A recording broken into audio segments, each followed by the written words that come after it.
Happy Friday, as the weekend is now here. We close another week here on Pittsburgh Sports Live with a special Friday edition here of Mic'd Up. I'm your host, Mike Asti, joined, of course, by the other Mike Vukovcan, here on Mic'd Up on PSL and Pittsburgh Sports Now. I want to remind you, hit that subscribe button, bottom of this video. It'll help us get all of our content to you here on the channel. And it's free to do so because of our sponsors like Martin Lawn Services. Mic'd Up is brought to you by Martin Lawn Services. Hit up Martin at 412-849-5894 for all your lawn care needs. We are going to hit on 4 or so topics because on Fridays we offer a bowl prediction for the next week. So we're going to include that here in this Friday show. Hit them as quick as we can, let you go about your day, and let you hit up the rest of our sites for all our coverage throughout the day. We are going to start off, as we kind of have done recently, and it makes sense here with it being the mothership of the Now family of networks, with Pitt. It is March Madness, so that's going to be a pretty college basketball-heavy show, of course, as we're here in the madness of March. Pitt, the end of their season, but another player transferring, what that'll mean for the Panthers. Pitt recruiting the future of the program over there on I-79 South, the Mountaineers. They're going to keep playing in March, but how much longer will they keep playing, and what will that look like in the tournament? Because all the hype of literally the first show that we did together last week is all gone after yet another loss and a first-round loss in the Big 12 tournament. And then some news, of course, it's very common this time of year as well around the Pittsburgh Steelers, a player on another team looking for a new deal, saying he very much could see himself fitting into the Steelers, and if the Steelers need to go sign him or a player like him at his position. So, Mike, to get us underway here again on Mic'd Up here on Pittsburgh Sports Live, Pitt loses another player. That's 3 transfers in a couple weeks. Yes, the Pitt season is now over, losing in the first round of the ACC tournament to Miami, a Miami team that's played well now in the tournament, so that loss doesn't look so bad. We've talked about Nike Sabonde and others who now are getting playing time and showing that they can be productive as well. We had the conversation a couple days ago on if Champagnie will be back. Obviously, if he is, that'll help the team, but it's about him individually. But what are the overlying parts of Pitt losing another player, 3 transfers? How bad is that for Pitt? What does that mean for the Pitt program? Xavier Johnson was one thing, Tony was another. But to lose another player now entering the transfer portal, teams are losing players, especially in this weird COVID year, but Pitt's losing them now on a pretty significant clip. Does this mean anything? Is this significant in any way? It's never a good image for the program when outlets like us and newspapers and everyone else talks about your program losing players. So on the surface, it doesn't look good. This particular loss, no disrespect to Gerald Drumgold, but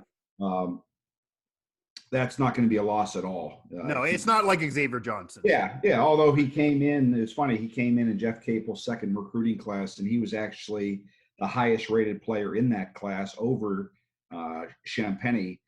He had a really good list of offers. He just sometimes fits. He got hurt in his freshman year. He hurt his ankle, and he was just never able to find a way into this rotation, never found a way to get on the court with Jeff Capel, and he's gone. Here's the concerning part, Mike, if you want to look at, if you want to talk about what's concerning, and they all have different reasons. You ask, what's the underlying reason? In Jeff Capel's first 2 recruiting classes, he brought in 7 people. 5 of those 7 have transferred so far. Right. That doesn't look good. When you look, it shows he can recruit, but can he keep the players and can he coach them up? I don't know how good some of those players. Yeah. Okay. 3 of those players in the class of 18, his first class, they're all gone, and I think the main reason for that is team chemistry, fighting amongst the team, physical fighting on the team. Those 3 were all linked together. Trey Owens, Xavier Johnson, Audis Toney.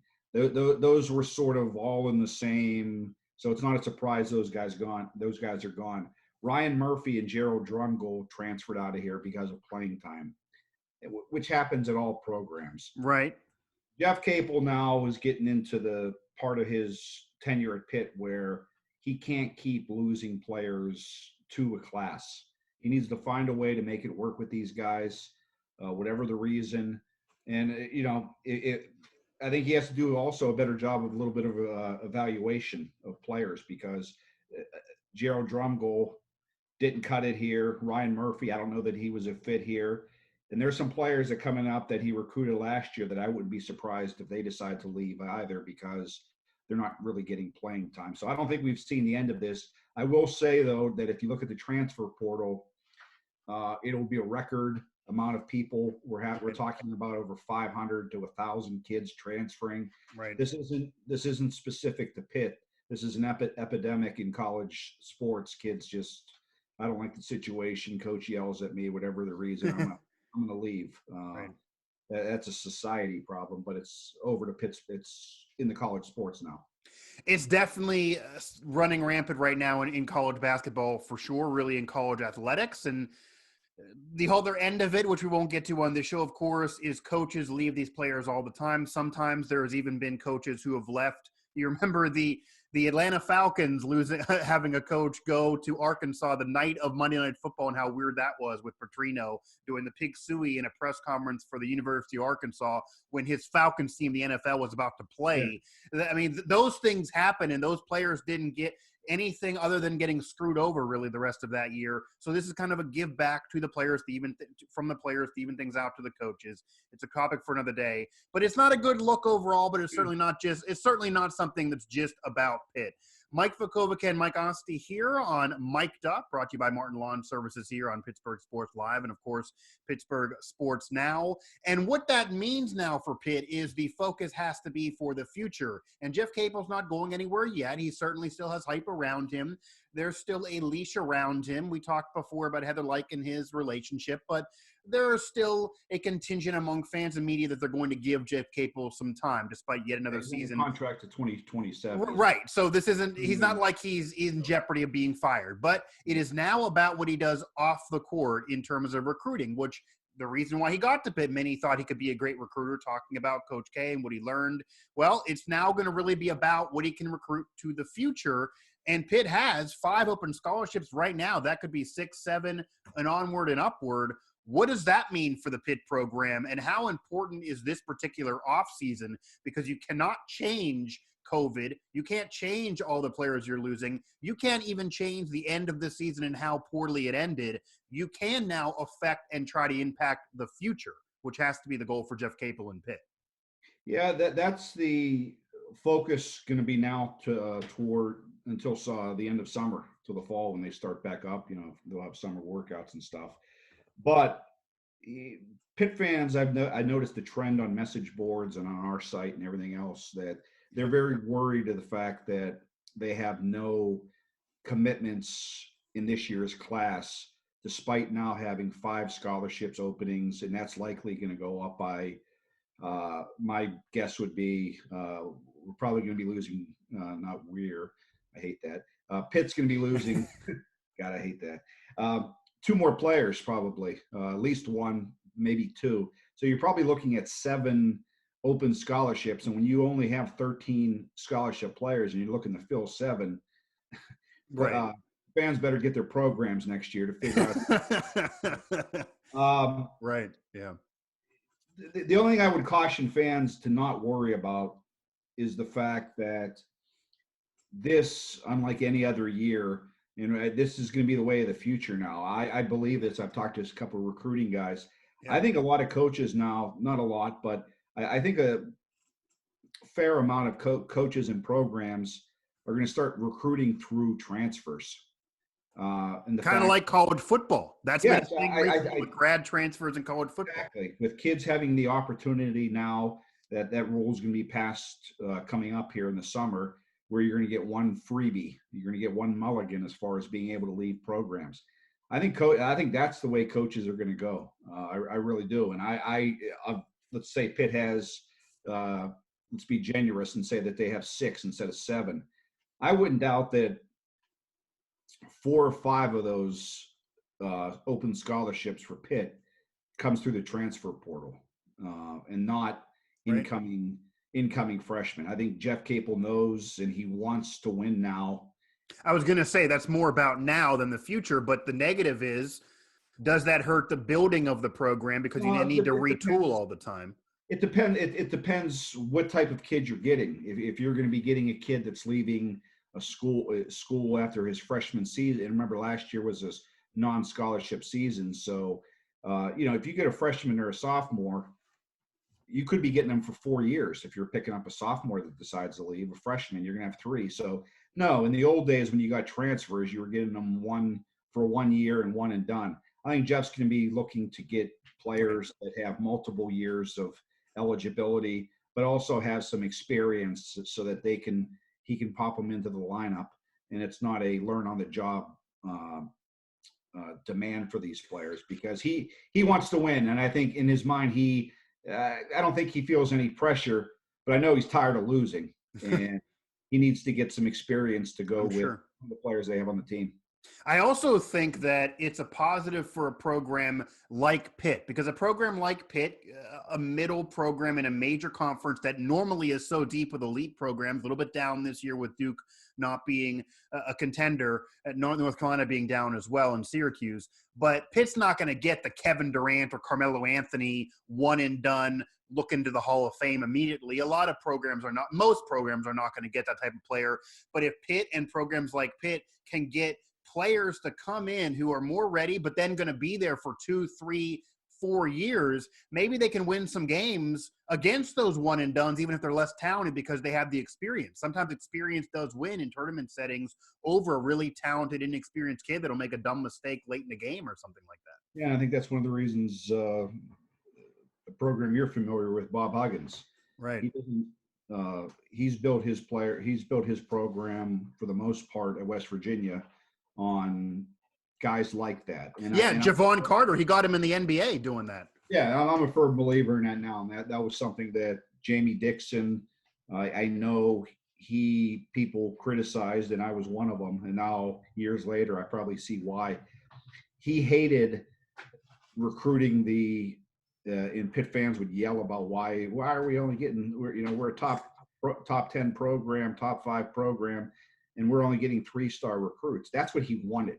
He wanted programs that were going to be there for 4 years, and he doesn't have to go through the soap opera of losing guys. And that's the way he wanted to build a program. That's how Ben Howland built a program. Right. And obviously we saw it was successful. But I think where Jeff Capel comes from, the type of players he's used to recruiting, I still think he's going to try to swing and hit a grand slam. And if he doesn't, then maybe he takes the double or the triple with a 3 or 4-star recruit. But he's always going to try to get the best player. Yeah. Best work. But speaking West Virginia, transition here to tournament loss, 72-69 today to Oklahoma State. That's 2 games. It's no longer a fluke now. It's 2 games we're losing to them. Right. Mountaineers finished with a record of 18-8. What happened today, Mike? I thought the last game, maybe the 900 wins, end of the season. I know health of some players today. The entire roster wasn't completely healthy, but were you surprised by the outcome today? I honestly am. I thought, West Virginia was going to win this game. I didn't think they were going to win the Big 12 tournament like some were saying as a sexy pick. I did think with how they were playing at the end of the season, they were going to get into the NCAA tournament on a stronger skid than they are now. But I did think that, okay, you lose to Oklahoma State. That's a really good team, an underrated team. They're a top 25 team despite their self-imposed ban, so they're not going to be a part of March Madness beyond this Big 12 tournament.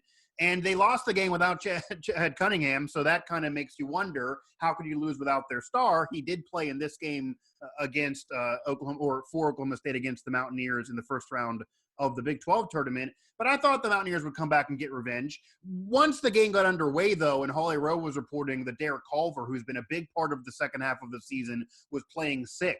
He actually said after the game that he had to catch his breath. Now, he's not COVID positive, but that's a chilling remark when we're dealing with a pandemic that I almost was thinking, should he have played at all? Right. I don't need him near McBride. Like, what's going on?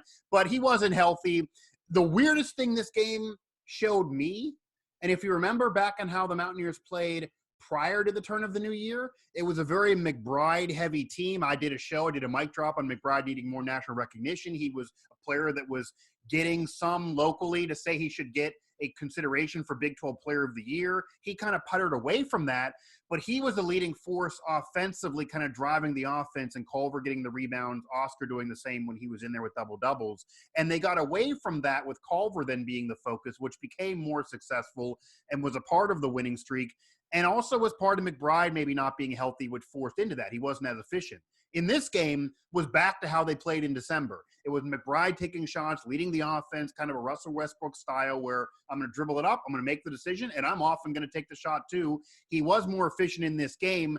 It almost makes you wonder if the remedy they had in December, even though they were winning and they were top 15, it was an easier schedule then, and maybe the style of McBride leading the team is not better. Maybe it is a better situation to have Culver lead the team when he's healthy. Maybe they had to do this today yesterday because Culver wasn't healthy. But it's not good. It certainly gives you an unsettling feeling. I will say this, Mike. It's still a good team. It's still a team that, if healthy, could make a run in the NCAA tournament. This doesn't end their season, so it's not the end of the world. I didn't think they were going to win the conference tournament anyway. I will ask you, though, and I'll give my thoughts. What do the Mountaineers need to do? What has to happen for this to be a successful season for the Mountaineers? Some were talking Final Four a couple weeks ago. That seems like a distant memory now. But a few months ago, they weren't even ranked at all. They then moved into the top 10 as high up as 6. It's a team that's certainly been accustomed to deep tournament runs with Bob Huggins, but not with this group. And they would have potentially probably not done well last year if March Madness did exist. Does it have to, for me, it's Sweet 16 or not successful. It has to at least go there. But what do they need to do to have this be a successful season, taking into consideration now they're crawling into the tournament? Yeah. The one thing, if I was a West Virginia fan, before I get into that real quick, is it has to be frustrating. There's the positive, the fact that these games they're losing the good teams, and they're close games. Right. The negative is, sooner or later, if you're a good team, how many of their 8 losses this year have come by single digits in games? So I don't know how to balance that. I don't know if, there could have been more. They had Texas Tech game. They won a few games at the end of games, but the game a few weeks ago where Culver couldn't get a shot off at the end. Yeah. So I don't know if I'm a half empty or a glass half full or glass half empty type of guy when it comes to those close games. But I still, regardless of what happened, I still think West Virginia is a good team, team that will be difficult to beat in the tournament. However, I wonder now, do your expectations change, the national expectations, people that don't follow West Virginia? Because these 2 losses now will no doubt, we were talking about them possibly being a 2 seed now. Now they might be a 4 seed. Yeah, that's what I'm saying now. Now they're probably going to be a 4 seed. And who knows? Maybe 5th. 4th and 5th doesn't really matter. But right. I would think it's 4. And does that change your expectations now? Because I still think if you're a 2 seed, you're expected to go far. Right. 4 seed, because then you're going to get matched up with in the Sweet 16. You're going to have a harder draw now, so it's going to be difficult. So I think in my mind, unless they become a 3 seed, I think your expectations have to change now, just because their total draw, the draw in March Madness is going to be completely flipped for them. It's the same thing with football, really, because the Mountaineers love to schedule those tough out-of-conference games. They already have a difficult schedule in the Big 12, and this year they did it. Bob Huggins got on the phone and called Gonzaga, wanted to add another game to the schedule. They already have a brutal schedule with the Big 12 that we talked about before, being the toughest conference in the country. It's cool to play great teams and have the legit ESPN national TV game, Fox Sports, all the time, but it's not as cool if you don't win them more than you lose. And the schedule was brutal, but they didn't win them enough. They're probably a 4 seed now. I would say the expectations of a Final Four would now be just gravy. That's probably not reasonable. If they do that, it would be fantastic, obviously, but probably not expected. I still think they have to at least get to the Sweet 16. I don't think you have to win the Sweet 16 game because, as you mentioned, the matchup could be tough depending on if there's upsets earlier. but they got to at least get to that game. You're talking about a player that was in line for Big 12 Player of the Year a month and a half ago. You're talking about Derek Culver, who's been a double-double machine, unless they're not healthy. Because of Derek Culver saying he can't catch his breath, we're not that far from having the NCAA tournament. If they're not healthy, then your expectations have to just completely be washed away. But if they are close to healthy, you got to figure at least winning one game, if not two, in the NCAA tournament. And you got to feel like Sweet 16 should happen. I'll put it this way for Mountaineer fans in terms of what will be disappointing or not. In the Coliseum, they will hang pretty much any banner around, but if it's Sweet 16 or above, it's well more distinguished. To get a situation this year where you're not even going to get a banner that'll get on TV for the future because of where they put it, that would suck. I mean, this has been a perennial top 15 team most of the year. They went from top 10 to top 15 to out of the rankings to back in the top 10. It's a very, very tough schedule. It could have been worse, honestly, though. That stretch where they went 3-1 out of 4 top 15 ranked teams, they could honestly have lost 12 games this year. So it could even have been worse, honestly. But it's going to be tougher. I still think Sweet 16 has to happen here.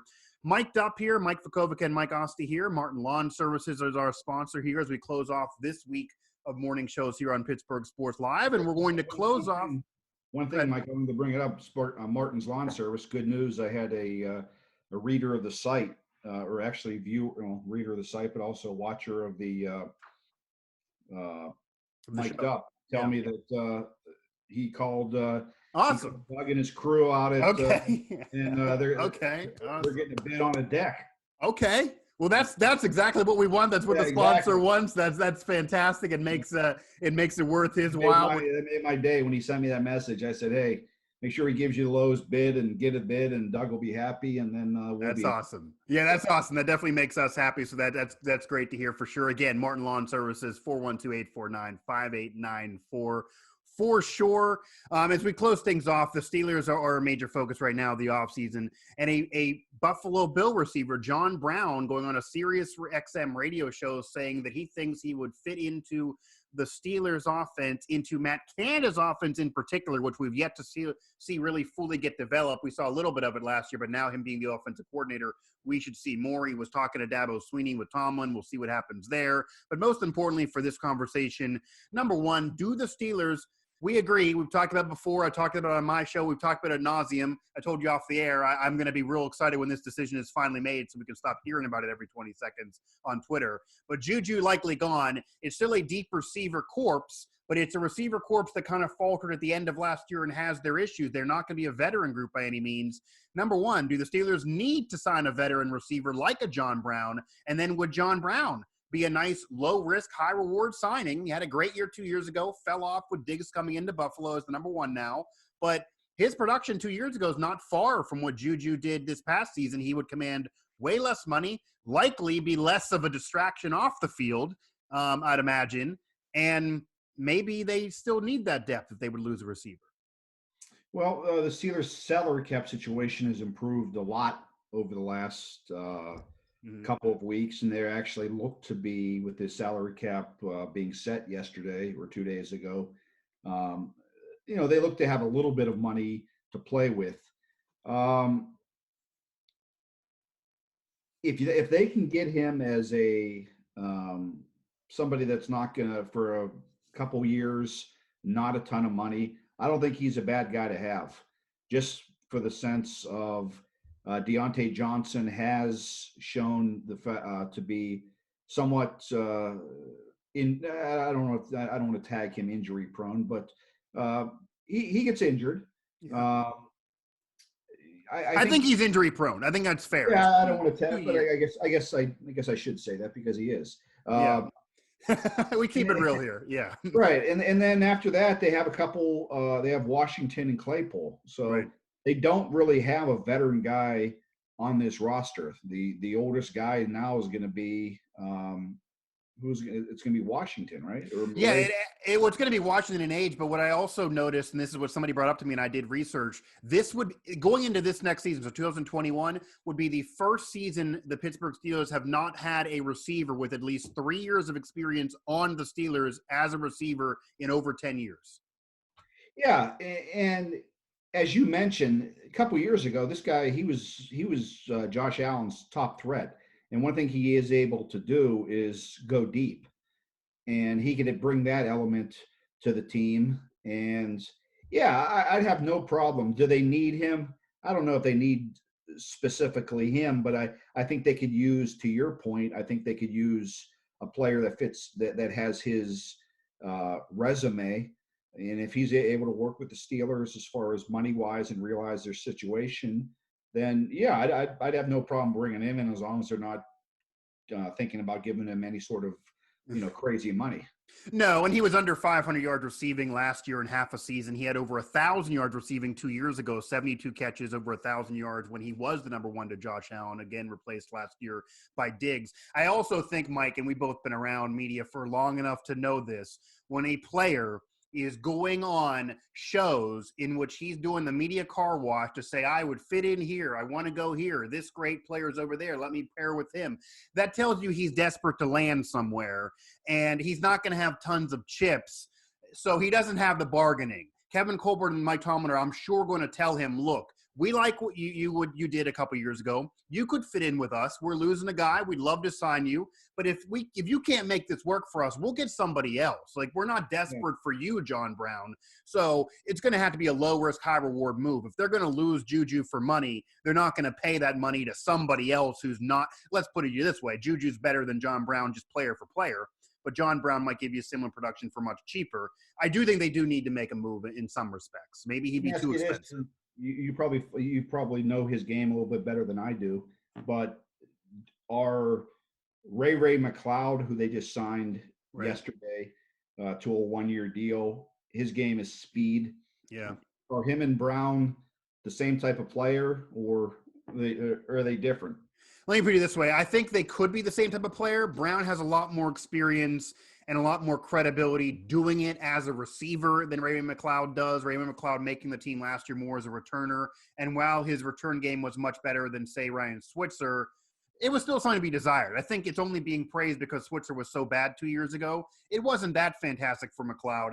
I don't think I would feel comfortable with McLeod having an impact key role as the real deep threat for the Steelers. Then I would rather probably give that to John Brown. What I think will be interesting, if they can't make it work with a John Brown or somebody outside, what I would do and what I've seen in training camp for 2 years, I know the relationship with Mason, granted Ben is the starter, but even with Ben periodically when we see it, I could see James Washington for me being a deep threat. If you can't sign somebody outside, I would put McLeod on the team as a returner, give him some other options maybe. I wouldn't rely on him as a receiver really. And if I need a deep threat, I would go to Washington and see if he can do it early in the season. They've thrown the deep ball to him occasionally. He's been successful in it, but he still only gets 2 or 3 looks a game. Sometimes not at all. Sometimes he'll go weeks without looks. I don't know why. He was in the doghouse at the end of last season when they were dropping passes all over the field. I would give him more of an opportunity. I was confused they didn't do that last year because at that point in the year, so what? He went out there and dropped a few passes. So is everybody else. Like, it couldn't have been worse. So I don't know what was the situation there. When I see him in camp, when I've seen him on the field, when we see him not in pads, he looks great. So I wouldn't mind more of James Washington if you can't bring somebody in from the outside, but I would not want to give too much credit or too much credibility or go too far in the Ray McLeod corner as an actual receiver. Mike, as we kind of go towards our weekend here, it's going to be another warm weather weekend here in Pittsburgh, so I'm excited. Any bowl predictions here? We promised bowl prediction Friday to recap our week here on Mic'd Up on Pittsburgh Sports Live. It's a morning show. Any bowl predictions for what's coming up here in the news, on the field? What's asinine, what's not?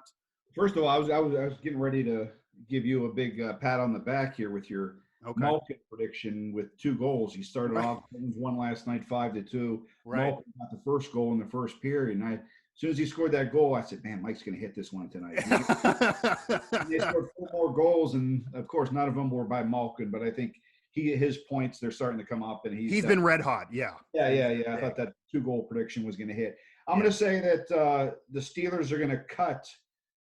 This week is going to be free agency starts on Wednesday, I believe. Mm-hmm. I'm going to say that the Steelers are going to cut one big name. I think we haven't seen the last of their salary cap moves, and I think before Wednesday or sometime before we do this next show at this time a week from now. I think the Steelers are going to make one big release, if not more. And honestly, I was actually going to kind of lean there.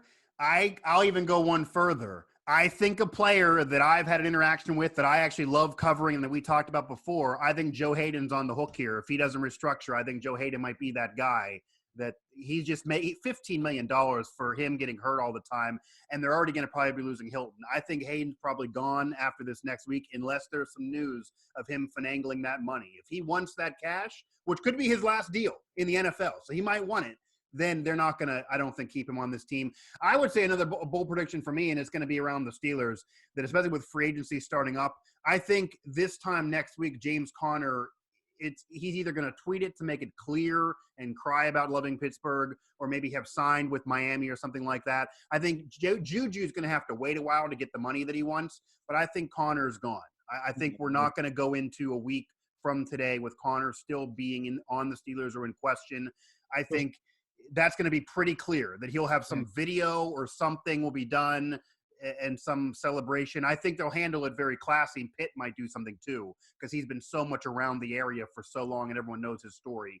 But I think that story regionally and locally will conclude when we do next Friday's program. I'd be surprised if he doesn't sign on the first day. Yeah, because he's not looking for big money. He just wants a deal, a reasonable, fair deal. Teams will like his production. He's certainly been good enough to land somewhere, even if he's not a featured back right now for the Steelers. I'll be interested to see what he gets paid, because it's been up and down in terms of his market value. But I think he's definitely gone here by this time next week. And maybe we'll get that 2-goal game from Malkin that he's been so close to. Yeah, we're gonna get that by next. That'll be my second one. We're gonna. Okay. I'm gonna raise it one. I'm gonna say by next Friday. Okay. Malkin's gonna have a hat trick. Man, that would be big from where we were 2 weeks ago. We did see a Malkin to Crosby to Gensel goal against the Sabres last night. So that's what Penguin fans want to see. And we're also talking some Penguins next week, because that schedule is getting really easy. And the Penguins sounds crazy to say, because they're only so many bounces away and OT games away from being one of the worst teams in hockey. But they honestly could still win this division with this easy schedule coming up. And wouldn't that be crazy from where they were just a few weeks ago? Mike, that's going to do it for this week. We'll definitely promise more shows next week and more morning shows, and hopefully provide more clientele for Martin Lawn Services. So we're glad that we could already help him out there. Hopefully that works out. We definitely would love to hear about that. And that's already making it a positive week for sure for the show.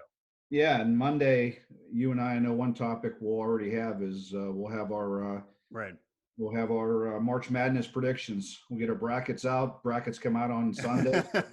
Monday, if you want to win your office poll, tune in to Mic'd Up. Mike and I will give you our Final Four and championship teams. We'll be ready to go here.